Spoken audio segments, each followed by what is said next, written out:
Welcome everyone. In this video, we are still going to look an example of variance and then standard deviation. So we are left with an example on the board. We have two examples, one for a sample data and one is a population data. We are going to take the example one. So the example one says the hemoglobin level of a sample of patients is 8.5, 10.5, 11.5, 12.1, 9.2, all in grams per deciliter.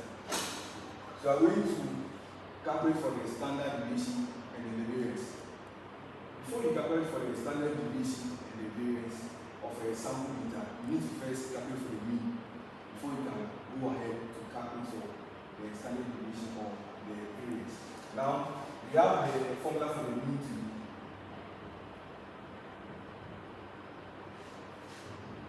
summation of the variables over n. Here, the n stands for the number of variables in the data set. So, looking at this example, we have the total number of the variables in the data set is 1, 2, 3, 4, 5. So, we have our n to be equal to 5. Okay. The summation of x, we add all the variables together. So we are going to have a summation of x to be 8.5 plus 10.5 plus 11.5 plus 12.1 plus 9.2. 52.7. And your 52.7. 52.7 gram per deciliter. Gram per deciliter. So we have our summation of x, that is the summation of the sample, to be 52.7 gram per deciliter. Now, in calculating for the mean, we are going to divide the 52.7 by the total number of variables in the data set, which is 5. So we are going to have 52.7 all over 5. And we have our answer to be 10.54. 10.54 grams per deciliter. Okay, so after calculating for the mean, what you do is you are going to find for the deviations. When you find for the deviation, you are going to subtract the mean from each of the variables here, then square each of them. You are going to subtract 10.54 from 8.5. 8.5 minus 10.54. Then you square the result. Then you subtract the 10.54. You also subtract it from the second variable, which is 10.5 minus 10.54. You do the same thing again, which is 11.5 minus 10.54. Then 12.1 minus 9.2. You make sure you square all of the answers that you get. Then 9.2 minus 10.54. You square it. So for the first one we have 4.161. 4.161. And the second one 0.01. 0.01.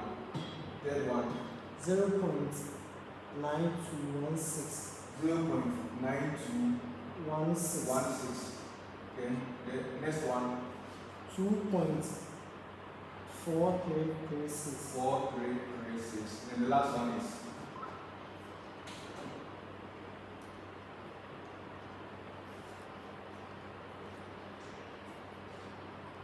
1.7956.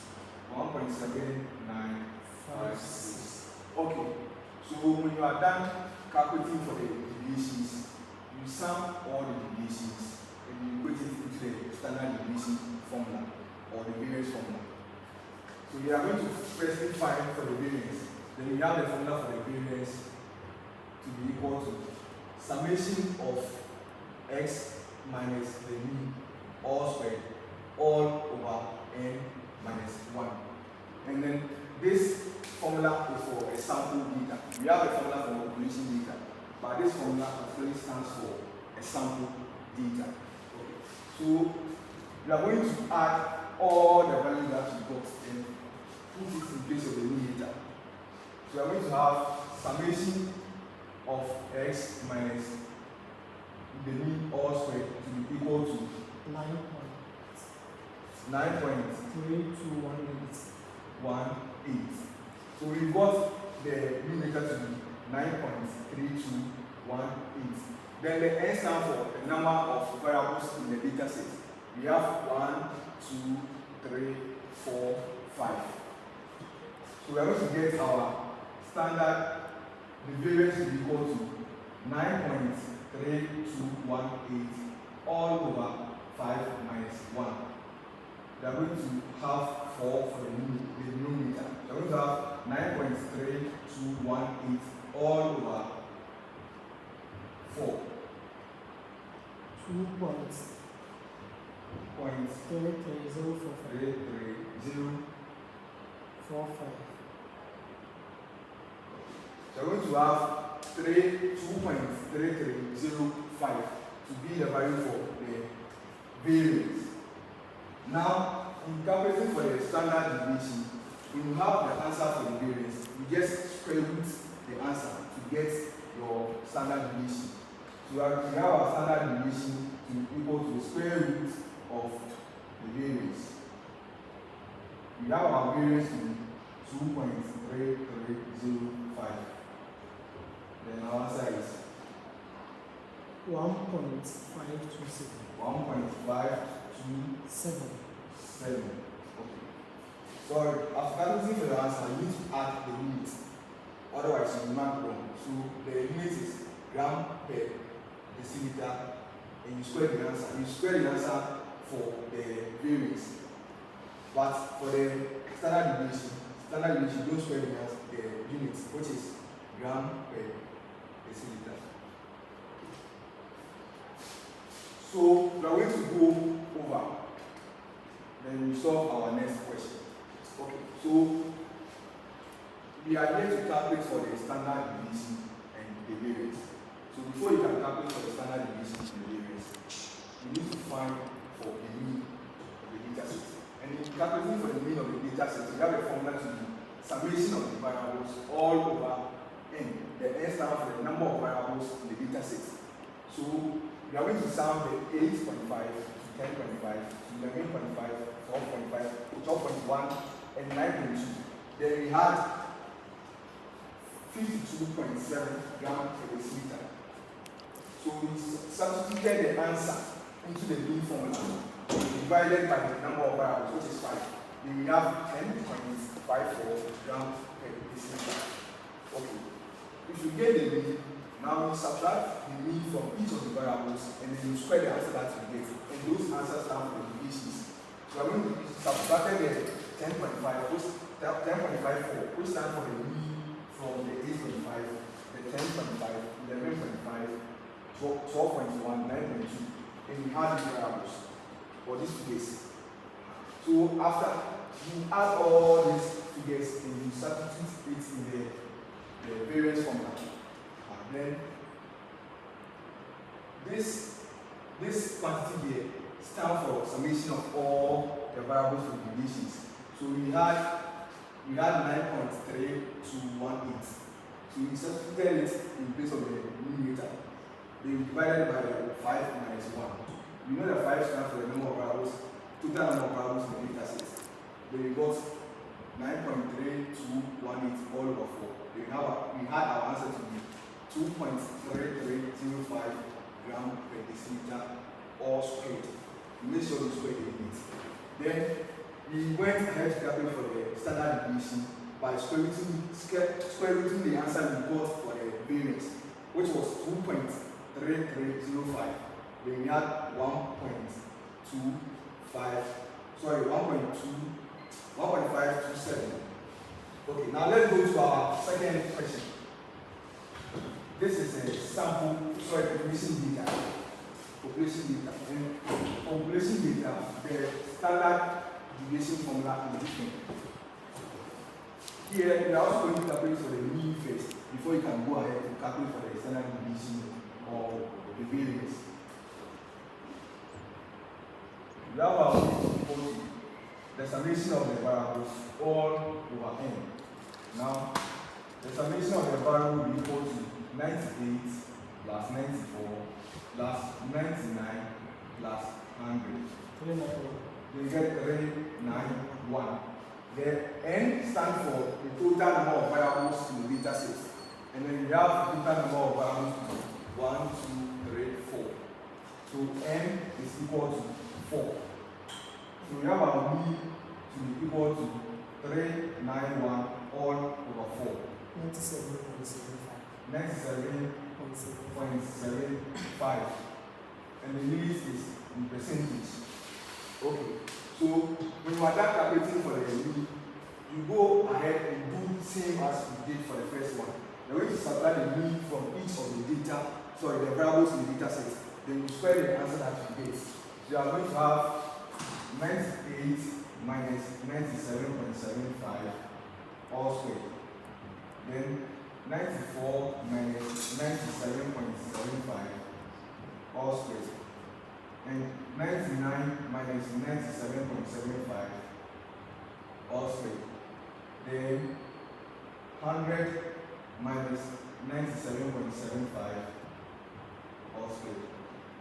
So we have first deviation to be 0.0625. 0.0625. Next one. 14.0625. 14.0625.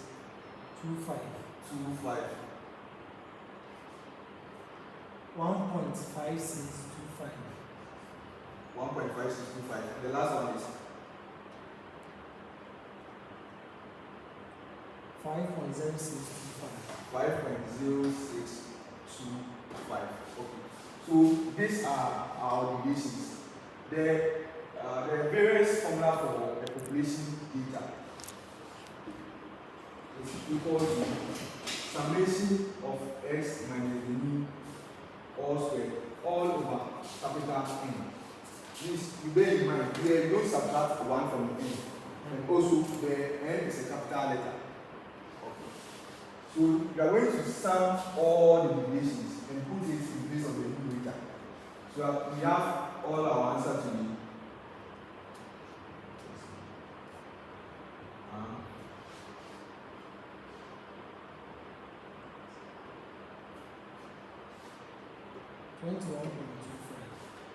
21.25. Okay. So 21.25 all over the total number of variables in the population data. So which is 1, 2, 3, 4. So you divide by 4. 5.3125. Then you get 5.3125. 5.3125 all in percent. You square the units. You don't leave the unit on square. You have to square it, otherwise you lose a mark. Then you go ahead to calculate for the standard deviation. You know that the standard deviation is equal to the square root of the variance. We have our variance to be 5.3125% squared. 5.3125. Then you get our answer to be 2.305. 305%.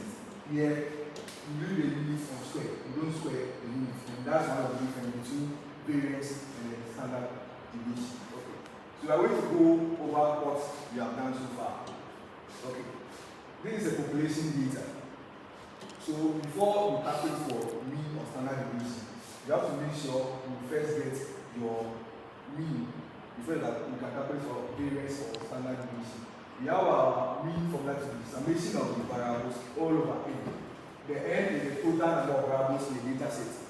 So we sum the variables together, which is 98 plus 94 plus 99 plus 100, and we got 391. Then our n here is 4. Because the total number of variables here is 4.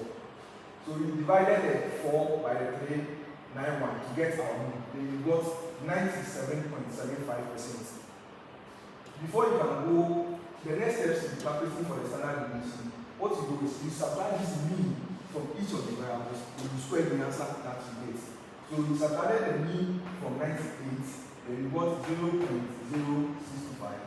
You subtracted from 94, then you have 14.0625. 99, then you have 1.5625. Then 100, we have 5.0625. Now, the formula for variance is the summation of the deviations all over capital N, not small n. And yet we don't subtract 1 from n because it's operation data. Okay. So we sum all the deviations, we have 21.25. These are the deviations. And we have 21.25. So we substituted it into the formula, then we got 21.25 all over the n. The n here is not 3, the n here is 4 because we didn't subtract 1 from the denominator. Then we had our answer to be 5.325% squared. Here, looking at the formula, the variance symbol is squared, so you make sure you square the units as well. Then we went ahead to calculate for the standard deviation, which is the square root of the answer we had for the variance. So we have the variance was 5.3125. Then we square root the answer, and we got 2.305%. Thank you very much.